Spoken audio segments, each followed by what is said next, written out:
میں حدیث رسول لایا ہوں، میں حدیث رسول لایا ہوں، لو مدینے کا پھول لایا ہوں، میں حدیث رسول لایا ہوں۔ الحمدللہ رب العالمین والصلاة والسلام علی سید المرسلین، اما بعد فاعوذ باللہ من الشیطان الرجیم، بسم اللہ الرحمن الرحیم۔ الصلاة والسلام علیک یا رسول اللہ وعلی آلک واصحابک یا حبیب اللہ۔ الصلاة والسلام علیک یا نبی اللہ وعلی آلک واصحابک یا نور اللہ۔ سرکار دو عالم نور مجسم صلی اللہ تعالی علیہ وآلہ وسلم کا فرمان عالی شان ہے، بے شک بروز قیامت دہشتوں اور دشوار گزار گھاٹیوں سے جلد نجات پانے والا شخص وہ ہوگا جس نے دنیا میں مجھ پر کثرت سے درود پڑھا ہوگا۔ صلو علی الحبیب صلی اللہ تعالی علی محمد صلی اللہ علیہ وسلم۔ فیضان ریاض الصالحین کے سلسلے میں حاضر ہیں، اور آج کا موضوع ہے نیکی کے کاموں میں جلدی کرنا۔ قرآن پاک کی آیات مبارکہ بھی اس موضوع پر ہیں، اور سرکار دو عالم صلی اللہ علیہ وآلہ وسلم کی احادیث مبارکہ بھی، اور اسی طرح صحابہ کرام کے واقعات بھی اس موضوع پر موجود ہیں۔ اللہ تبارک و تعالی قرآن پاک میں ارشاد فرماتا ہے، سورۃ البقرہ کی آیت نمبر 148 ہے، فرمایا فاستبقوا الخیرات، تو نیکیوں میں ایک دوسرے سے سبقت لے جاؤ، یعنی نیکی کے کاموں میں ایک دوسرے سے آگے بڑھ جاؤ۔ دوسری آیت میں اللہ تعالیٰ ارشاد فرماتا ہے، سورہ آل عمران کی آیت نمبر 133 سے ارشاد فرمایا وَسَارِعُوا إِلَىٰ مَغْفِرَةٍ مِّن رَبِّكُمْ وَجَنَّةٍ عَرْضُهَا السَّمَاوَاتُ وَالْأَرْضُ أُعِدَّتْ لِلْمُتَّقِينَ، اور جلدی کرو اپنے رب کی مغفرت کی طرف اور اس جنت کی طرف جس کی چوڑائی آسمان و زمین کے برابر ہے، جو پرہیزگاروں کے لیے تیار کی گئی ہے۔ اس آیت مبارکہ میں اللہ تعالیٰ نے فرمایا کہ اپنے رب کی مغفرت کی طرف جلدی کرو، اور فرمایا کہ جنت کی طرف جلدی کرو۔ مغفرت الہی کی طرف جلدی کرنا اور جنت کی طرف جلدی کرنا یہ ہے کہ ان اعمال کے لیے جلدی کی جائے جو اللہ کی مغفرت اور جنت تک لے جانے والے ہیں، جو رحمت خداوندی اور مغفرت خداوندی کا بندے کو مستحق بنا دیتے ہیں، اور جو آدمی کو جنت کا مستحق بنا دیتے ہیں۔ پہلی آیت میں فرمایا کہ ایک دوسرے پر سبقت لے جاؤ، یعنی دنیا کے اندر بیسیوں چیزوں میں لوگ ایک دوسرے کا مقابلہ کرتے ہیں، جو اچھا بھی ہو سکتا ہے، برا بھی ہو سکتا ہے، اور محض جائز اور مباح بھی ہو سکتا ہے۔ لیکن نیکیوں کا معاملہ وہ ہے کہ جس میں ایک دوسرے سے آگے بڑھ جانے کا اللہ تعالیٰ باقاعدہ حکم ارشاد فرما رہا ہے کہ جو دوسرے نیکیاں کرتے ہیں تم نیکیاں کرنے میں ان سے بھی آگے بڑھ جاؤ۔ احادیث مبارکہ میں اس موضوع کے اوپر بڑا کثیر کلام موجود ہے، جس میں مختلف انداز میں اور مختلف پہلوؤں سے اس پر کلام کیا گیا ہے۔ مسلم شریف کی حدیث مبارک ہے، حضرت ابو ہریرہ رضی اللہ تعالی عنہ سے مروی ہے، نبی کریم صلی اللہ علیہ وآلہ وسلم نے ارشاد فرمایا بادروا بالاعمال فتنا كقطع اللیل المظلم یصبح الرجل مؤمنا ویمسی کافرا ویمسی مؤمنا ویصبح کافرا یبیع دینہ بعرض من الدنیا۔ ارشاد فرمایا کہ اچھے اعمال میں جلدی کر لو، اچھے اعمال میں جلدی کر لو، ان فتنوں کے آنے سے پہلے جو فتنے تاریک رات کے ٹکڑوں کی طرح ہیں۔ پھر فرمایا کہ آدمی صبح کے وقت مسلمان ہوگا اور شام کو کافر ہو جائے گا، اور شام کو مسلمان ہوگا اور صبح کو کافر ہو جائے گا۔ اور مزید ارشاد فرمایا کہ آدمی اپنے دین کو دنیا کے ساز و سامان کی خاطر بیچ دے گا۔ مجموعی طور پر یہاں پر 4 باتیں ارشاد فرمائی گئی۔ پہلی بات فرمائی کہ نیکی کے کاموں میں جلدی کر لو، اور یہ جلدی فتنوں کے آنے سے پہلے پہلے ہو۔ اور وہ فتنے کیسے ہوں گے؟ فرمایا کہ تاریک رات کے ٹکڑوں کی طرح، یعنی جیسے رات شروع ہوتی ہے تو تاریکی تھوڑی ہوتی ہے، لیکن جب رات مزید بڑھتی ہے تو تاریکی اور بڑھ جاتی ہے۔ رات جیسے جیسے بڑھتی جاتی ہے تاریکی اتنی ہی زیادہ ہوتی جاتی ہے۔ تو جو فتنے آئیں گے ان فتنوں کی صورتحال بھی اسی طرح کی ہے کہ ایک فتنہ آئے گا بہت بڑا ہوگا، اگلا فتنہ جو آئے گا وہ اس سے بھی بڑا ہوگا، جو اس کے بعد فتنہ آئے گا وہ اس سے بھی زیادہ تاریک تر ہوگا، جو اس کے بعد فتنہ آئے گا وہ اس سے زیادہ خوفناک اور خطرناک ہوگا۔ تو فرمایا کہ ایسے فتنوں کے آنے سے پہلے پہلے نیک اعمال میں جلدی کر لو۔ اور ان فتنوں کی ایک صورت حدیث میں جو بیان کی گئی، فرمایا کہ آدمی صبح کے وقت مسلمان ہوگا اور شام میں کافر ہو جائے گا، اور شام کو مسلمان ہوگا تو صبح کو کافر ہو جائے گا، اور آدمی اپنے دین کو دنیا کی خاطر بیچ دے گا۔ یعنی ایمان اور اپنا دین اسے اتنا عزیز نہ ہوگا جتنی اپنی دنیا عزیز ہوگی، اور دین اور دنیا میں جب اسے کوئی اختیار کرنے کا موقع ملے گا تو وہ دین چھوڑ دے گا، دنیا کو اختیار کر لے گا۔ تو یہ اس کی حالت ہوگی جب یہ فتنوں کا زمانہ شروع ہوگا، اور حقیقت کے اندر یہ فتنوں کا زمانہ شروع ہو چکا ہے۔ اور یہ جو فرمایا کہ صبح مومن تو شام کافر، شام مومن تو صبح کافر، یہ کیا؟ اس کفر کی بہت ساری وجوہات اور بہت سارے اسباب ہو سکتے ہیں۔ بعض اوقات جو اس کا مین سبب ہے وہ تو یہ کہ آدمی کا ایمان پہلے ہی اتنا کمزور ہوگا اور اس کی جہالت اتنی زیادہ ہوگی کہ وہ اپنی جہالت کی وجہ سے کفر قبول کرنے کے اندر جلدی کر لے گا۔ جیسے بہت سارے لوگ جو گمراہ لوگوں کو سنتے ہیں یا ان کی کتابیں پڑھتے ہیں، تو چونکہ اپنا عقیدہ مضبوط نہیں اور اپنے ایمان پر پختگی نہیں اور اپنے عقائد اسلامیہ کا مکمل علم نہیں، تو نتیجہ یہ ہوتا ہے کہ جس کی کتابیں پڑھتے ہیں ویسا ہی ذہن بنا لیتے ہیں۔ اگر غیر مسلم فلسفیوں کی کتابیں پڑھیں گے تو بہت جلد انہی جیسا ذہن بنا لیں گے۔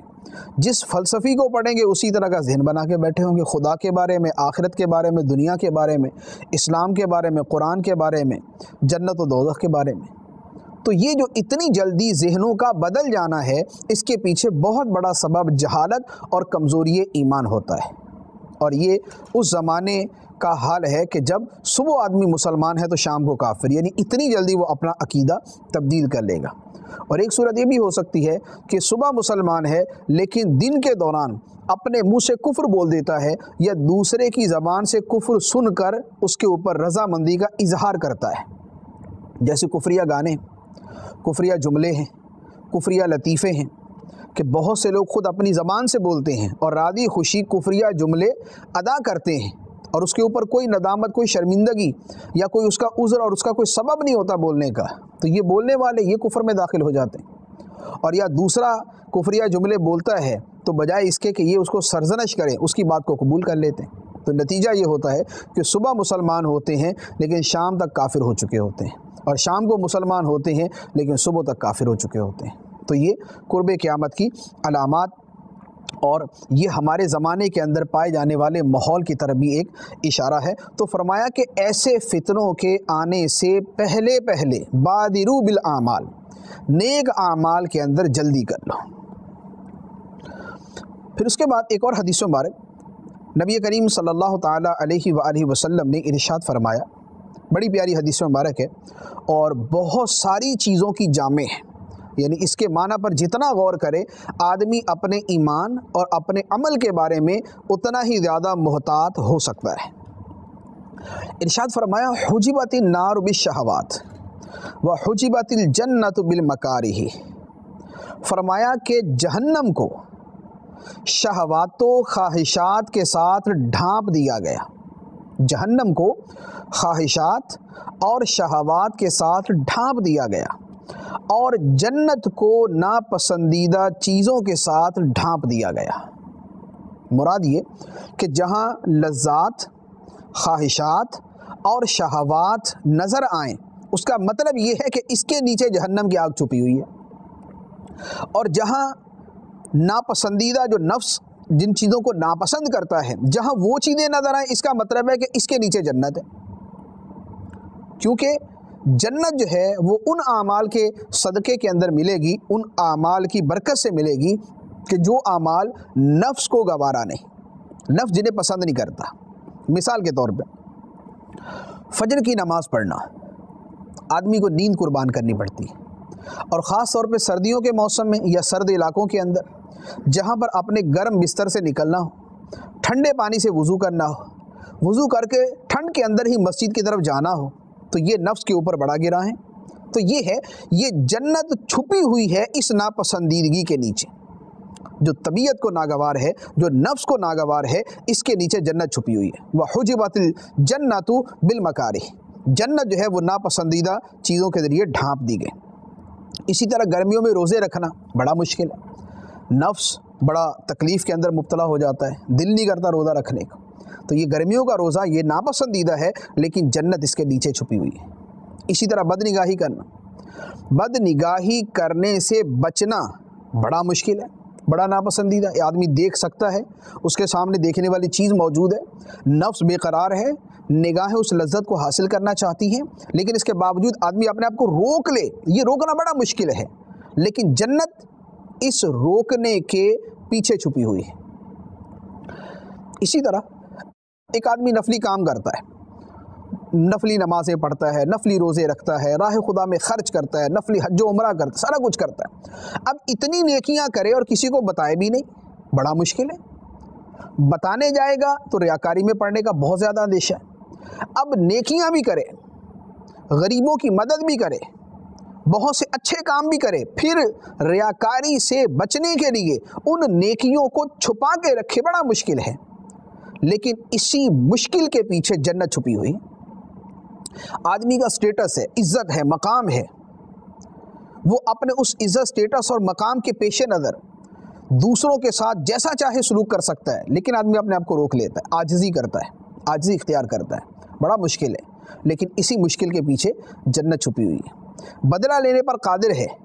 برابر کے بدلے سے زیادہ بدلہ لے سکتا ہے، اور قوت اور اختیار اور اقتدار بھی حاصل ہے، لیکن پھر اپنے آپ کو روک لیتا ہے۔ یہ روکنا مشکل ہے، لیکن اسی مشکل کے پیچھے جنت چھپی ہوئی ہے، جو فرمایا وَحُجِبَتِ الْجَنَّةُ بِالْمَكَارِهِ، جنت ناپسندیدہ چیزوں کے ذریعے ڈھانپ دی گئی۔ حلال کے اندر گزارا کرنا ذرا مشکل ہے، بہت مشکل نہیں ہوتا، ذرا مشکل ہے،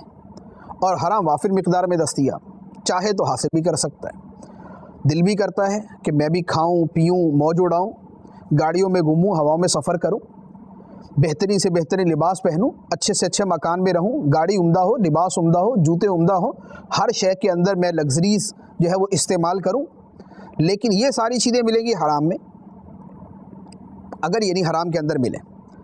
اب اپنے آپ کو ان تمام خواہشات سے روک لینا اور حلال پر ہی اکتفا کرنا، اگرچہ سوکھی اس کو روٹی کھانی پڑے، یہ مشکل ہے، لیکن اسی مشکل کے پیچھے جنت چھپی ہوئی ہے۔ وَحُجِبَتِ الْجَنَّةُ بِالْمَكَارِهِ، اور دوسری طرف فرمایا کہ جہنم جو ہے یہ خواہشات کے ساتھ ڈھانپتی گئی۔ نماز کی آدمی کو پرواہ ہی نہ ہو، بڑا مزہ آتا ہے، نہ فجر پڑھنی پڑے، نہ ظہر پڑھنی پڑے، نہ عصر، نہ مغرب، نہ عشاء، آدمی آزاد ہے، لبرل ہے، گھوم پھر رہا ہے، موج مستی کر رہا ہے، بڑا مزہ آتا ہے۔ لیکن یہ جو نفس کی خواہش کے پیچھے چلنا اور یوں نمازوں کو چھوڑ دینا جو ہے، یہ وہ ہے کہ جس کے پیچھے جہنم چھپی ہوئی۔ حرام کھانے میں بڑا مزہ آتا ہے، بد نگاہی کرنے میں بڑا مزہ آتا ہے، گانے سننے میں بڑا مزہ آتا ہے، فلمیں دیکھنے میں بڑا مزہ آتا ہے،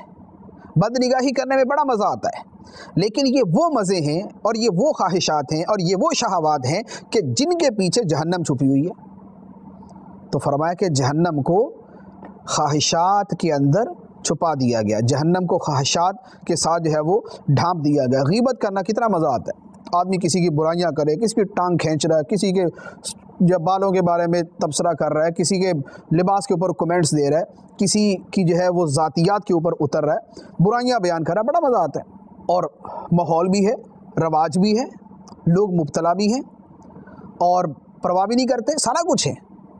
لیکن اس ماحول اور اس معاشرے کے اندر آدمی اپنی زبان کا قفل مدینہ لگا کے بیٹھا ہوا، برائی سنتا نہیں، زبان سے نکالتا نہیں، غیبت سنتا نہیں، کرتا نہیں، ہے مشکل، لیکن اس کے پیچھے جنت، اور غیبت کرنے میں بڑا مزہ، یعنی جیسے بزرگوں نے فرمایا کہ جب بندہ غیبت کرتا ہے تو شیطان اس کی زبان پہ شہد لگا دیتا ہے کہ اس کو شہد سے زیادہ مزہ آتا ہے، لیکن اس مزے کے پیچھے جہنم چھپی ہوئی ہے۔ تو فرمایا بخاری شریف اور مسلم شریف کی حدیث مبارک کہ جہنم کو خواہشات اور شہوات کے ساتھ ڈھانپ دیا گیا اور جنت کو ناپسندیدہ چیزوں کے ساتھ ڈھانپ دیا گیا۔ تو جنت ملتی ہے ان کاموں کے ساتھ کہ جن کو نفس کرنا پسند نہیں کرتا، اور جہنم ملتی ہے ان کاموں کی وجہ سے کہ جنہیں نفس بڑی خوشی کے ساتھ کرنے کے لیے تیار ہو جاتا ہے۔ ایک اور حدیث مبارک وہ بھی تھوڑا سا اسی مفہوم کو ادا کرتی ہے، بخاری شریف کی حدیث ہے، عبداللہ بن مسعود رضی اللہ تعالی عنہ سے روایت، نبی کریم صلی اللہ علیہ وآلہ وسلم نے ارشاد فرمایا، الجنت اقرب الی احدکم من شراک نعلہ والنار مثل ذلک۔ فرمایا کہ جنت تم میں سے ایک کے، یعنی تم میں سے ہر ایک کے، جنت تم میں سے ہر ایک کے پاؤں کے جوتے کے تسمے سے بھی زیادہ قریب ہے، اور فرمایا کہ جہنم بھی اسی طرح ہے۔ مراد کیا؟ مراد یہ کہ جیسے ہمارے جوتے کا تسمہ ہمارے کتنا قریب ہے، چاہیں تو کھولے چاہیں تو بند کر دیں، یعنی ہمارے اختیار میں ہے، اپنے جوتے کا تسمہ کھولنا یا بند کرنا یہ ہمارے اختیار میں۔ فرمایا کہ جنت اور جہنم دونوں تمہارے جوتے کے تسمے سے بھی زیادہ تمہارے قریب ہے۔ مراد یہ کہ یہ بھی دونوں تمہارے اسی طرح اختیار کے اندر ہیں جیسے تمہارے جوتے کا تسمہ تمہارے اختیار میں ہے، چاہو کھولو چاہو بند کرو، اسی طرح چاہو تو جنت کما لو چاہو تو جہنم کما لو، مشکل نہیں۔ ایسا نہیں ہے کہ آدمی جنت کے لیے کوشش کرے تو ناممکن ہے، ایسا نہیں،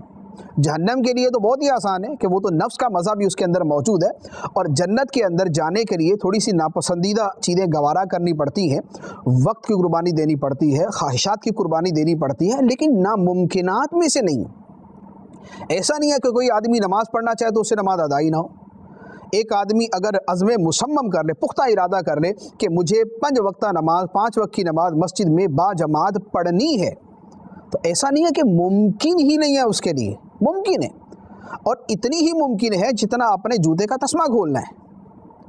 کیونکہ جب آدمی کوشش کر کے عادت بنانے کا ارادہ کرتا ہے تو چند دنوں کے اندر عادت بھی بن جاتی۔ روزے رکھنا گرمیوں کے اندر کوئی ناممکنات میں نہیں، یہ سردیوں کے اندر بھی رمضان کے روزے ناممکنات میں سے نہیں، رکھنا شروع کرتا ہے تو سارے رکھ لیتے ہیں، نہیں رکھنا چاہتا اور ارادہ جو ہے وہ ڈاماڈول ہوتا ہے، مذبذب ہوتا ہے، تو پھر آدمی جو ہے وہ آدمی کے اوپر سردیوں کا روزہ وہ بھی اس کی جان لینے کے لیے کافی ہے، یعنی وہ بھی اس کی جان نکلتی ہے اس کو روزہ رکھنے کے اندر۔ تو یوں اللہ کے احکام کی اطاعت کرنے میں ایسا نہیں ہے کہ آدمی کے بس میں نہ ہو۔ تو جنت یہ نہیں کہ آدمی کے اختیار میں نہیں، دینا تو اللہ تعالیٰ کا کام ہے، اللہ تعالیٰ اپنے فضل و کرم سے دے گا، لیکن اسباب ظاہریہ ہیں ان کے اعتبار سے جو نیک اعمال ہیں وہ ایسا نہیں کہ آدمی کے لیے ناممکن ہو، ایسا نہیں ہے کہ حلال کمانا ممکن ہی نہ ہو، حرام کے علاوہ آدمی کو کچھ مل ہی نہ سکے، کوئی شاذ و نادر لاکھوں کے اندر کسی ایک کو صورت پیش آ سکتی ہے، ورنہ ہر جگہ ہر وقت ہر ایک کے ساتھ ایسا ہی ہو، ایسا نہیں۔ تو فرمایا کہ جنت جو ہے وہ تم میں سے کسی کے جوتے کے تسمے سے بھی زیادہ اس کے قریب ہے، اور جہنم بھی اسی طرح کہ جہنم بھی اتنی ہی قریب ہے۔ اس کے بعد اگلی حدیث نبی کریم صلی اللہ علیہ وآلہ وسلم نے ارشاد فرمایا، بڑی پیاری حدیث ہے، اس پر ہر شخص اپنی زندگی کو سامنے رکھ کے غور کرے تو بہت اصلاح اسے مل سکتی ہے۔ فرمایا کہ خیر الناس من طال عمرہ وحسن عملہ، ترمذی شریف کی حدیث۔ نبی کریم صلی اللہ علیہ وآلہ وسلم نے فرمایا کہ تم میں بہترین آدمی وہ ہے جس کی عمر لمبی ہو اور عمل اچھے ہوں، عمر لمبی ہو اور عمل اچھے ہوں، یہ سب سے بہترین ہے، اور اسی کا جو دوسرا مطلب نکلتا ہے، اور وہ بھی بعض روایتوں کے اندر موجود ہے، کہ بدتر وہ ہے کہ جس کی عمر لمبی ہو اور عمل برے ہو۔ عمر لمبی اور عمل برے، یہ بدترین آدمی، اور عمر لمبی اور عمل اچھے ہیں، یہ بہترین آدمی ہے۔ کیونکہ جب عمر لمبی ہوگی اور آدمی کے عمل اچھے ہوں گے تو نمازیں زیادہ پڑھے گا، روزے زیادہ رکھے گا، غریبوں کی مدد زیادہ کرے گا، خدا کو یاد زیادہ کرے گا، درود شریف زیادہ پڑھے گا، حقوق العباد زیادہ ادا کرے گا، لوگوں کا بھلا اور خیر خواہی زیادہ کرے گا۔ جتنی نیکیاں ہیں وہ کرنے کے مواقع اسے چھوٹی عمر والے سے زیادہ ملیں گے۔ تو بہترین آدمی وہ ہے کہ جس کی عمر لمبی ہو اور عمل اچھے ہو۔ اس کے بعد ایک اور حدیث مبارک نبی کریم صلی اللہ علیہ وآلہ وسلم ارشاد فرماتے ہیں، فرمایا کہ میت کے ساتھ 3 چیزیں جاتی ہیں، اس کے گھر والے، اس کا مال اور اس کا عمل۔ 3 چیزیں، گھر والے، مال اور عمل۔ 2 واپس آ جاتی ہیں اور 1 اس کے ساتھ رہ جاتی ہے۔ اس کے گھر والے اور اس کا مال واپس آ جاتا ہے اور اس کا عمل جو ہے وہ اس کے ساتھ باقی رہتا ہے۔ دفنانے جائیں تو مال ساتھ چلا جائے گا مختلف صورتوں کے اندر، یا اس کے گھر والے ساتھ چلے جائیں گے اور اس کے ساتھ اس کا عمل ساتھ جائے گا۔ گھر والے بھی لوٹ آئیں گے، مال بھی لوٹ آئے گا۔ کوئی کسی کی قبر کے اندر مال نہیں رکھا جاتا، تو گھر والے اور مال لوٹ آیا، لیکن اس کا عمل جو ہے وہ اسی کے ساتھ قبر میں چلا جاتا ہے۔ تو آدمی ان کی تو فکر کرتا ہے جنہوں نے ساتھ رہنا نہیں، نہ گھر والے نہ مال، ان کی زیادہ فکر کرتا ہے، اور جس نے ہمیشہ ساتھ رہنا ہے اس کی فکر نہیں کرتا، اپنے عمل کے بارے میں نہیں سوچتا، جبکہ سب سے زیادہ غور و فکر کرنے کی اسی کی حاجت ہے۔ پھر نیکیوں میں جلدی کرنے کے حوالے سے ایک اور حدیث مبارک نبی کریم صلی اللہ علیہ وآلہ وسلم نے ارشاد فرمایا، ایک صحابی سرکار دو عالم علیہ الصلوۃ والسلام کی بارگاہ میں آئے اور عرض کیا، یا رسول اللہ صلی اللہ علیہ وسلم، کون سا صدقہ سب سے زیادہ باعث اجر ہے؟ یعنی کون سا صدقہ ہے جس پر ثواب سب سے زیادہ ملتا ہے؟ سرکار علیہ الصلوۃ والسلام نے بڑی ہی پیاری بات ارشاد فرمائی، فرمایا کہ جس صدقے پر سب سے زیادہ ثواب ملتا ہے وہ یہ ہے کہ تو صدقہ کرے اس حال میں کہ تو تندرست ہو۔ صدقہ کرے اس حال میں کہ تو تندرست ہو اور تجھے مال کی لالچ ہو، فقر کا ڈر ہو اور مالداری کی تمنا ہو۔ یہ چیزیں، آدمی کو ڈر ہے کہ مال گیا تو خود فقر میں، غریبی میں مبتلا ہو جائے گا، اور کی تمنا ہے، تندرست بھی ہے کہ ابھی زندگی بھی بظاہر لمبی پڑی ہوئی ہے، مال کی حرص اور لالچ بھی موجود ہے۔ فرمایا اس حال میں تیرا جو صدقہ کرنا ہے یہ صدقہ سب سے زیادہ ثواب کا باعث ہے۔ پھر آگے بڑی پیاری بات ارشاد فرمائی، فرمایا کہ ایسا نہ ہو کہ تو تب تک صدقہ نہ کرے جب تک کہ تمہاری روح تمہارے حلق تک نہ آ جائے، کہ اب مرنے کا وقت آ گیا اور روح حلق کو پہنچی ہوئی ہے تو اب کہے کہ فلاں کے لیے اتنا مال، فلاں کے لیے اتنا مال، فلاں کے لیے اتنا مال۔ فرمایا نہیں، وَقَدْ كَانَ لِفُلَانٍ، کہ اب تو یہ مال فلاں کا ہو چکا۔ جب آدمی نے مر ہی جانا ہے تو اب یہ مال تو دوسروں کو مل ہی جائے گا، اب تو اس کی وراثت کے اندر دوسروں کو مل جائے گا، تو اب اس نے کیا خرچ کیا؟ تو موت کے انتظار تک، بڑھاپے کے انتظار تک، بالکل جب مرض الموت کے اندر آدمی مبتلا ہو جائے اس وقت آدمی کہے کہ یہ میرا اتنا مال مسجد میں دے دینا، اتنا مدرسے میں دے دینا، اتنا فلاں غریبوں کو دے دینا، اتنا فلاں جگہ خرچ کر دینا، ثواب تو اس پر بھی ملے گا، اللہ تعالیٰ کی رحمت بڑی ہے، لیکن جو ای الصدقات اعظم اجرا، سب سے زیادہ اجر کون سے صدقے پر ملتا ہے؟ وہ ہے جو فرمایا کہ جب تم تندرست ہو، تندرست ہو، بیمار بھی نہیں ہو، مال کا لالچ بھی ہے، طلب بھی ہے،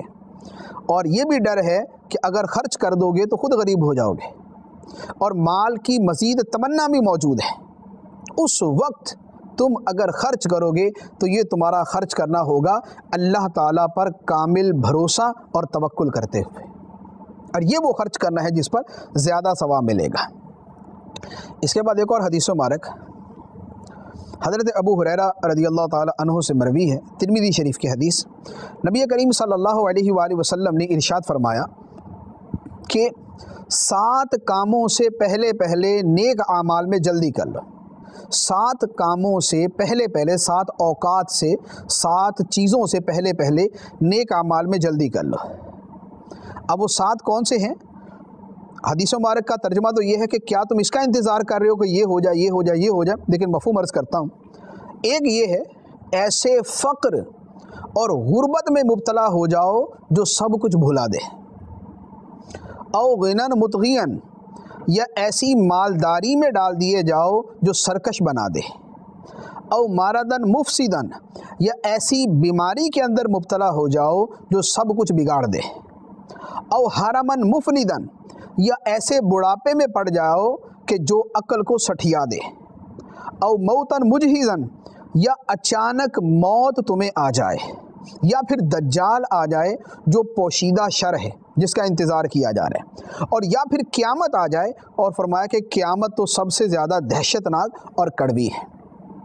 7 چیزوں کے آنے سے پہلے نیک اعمال کر لو۔ پہلی بات کہ ایسی غربت آ جائے کہ جس میں آدمی کو اپنی ہوش ہی بھول جائے،